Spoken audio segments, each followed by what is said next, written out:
If you want to eject SIM tray from nothing phone for a Pro, if you want to insert your SIM card or SIM cards into this phone, then we can take a look at the bottom of the phone where we can find our SIM tray in here. We also have this SIM tray hole, so you should be able to use the eject tool that you can find, for example, inside the box of your phone. And then once you have the eject tool, you want to put it into this hole over here. And then once you put it in, you want to apply gentle pressure.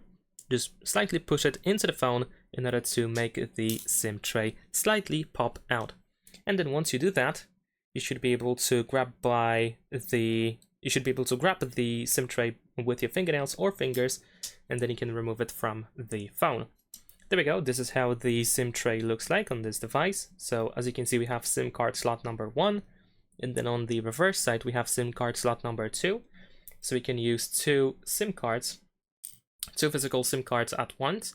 We just need to match the shape of the SIM card slot and just put it all the way in. Make sure that the SIM card doesn't stand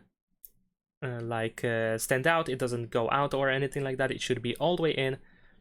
And then we need to do the same thing with the second SIM in case you want to use two SIMs, of course. So let's put it in there as well. There we go. It shouldn't stick out, as I mentioned. And then once we have our SIM card or SIM cards inserted into the SIM tray, we need to put it back into the phone.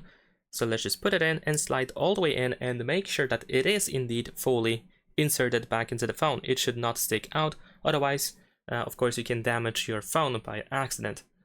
And that's pretty much it. Leave a like and subscribe.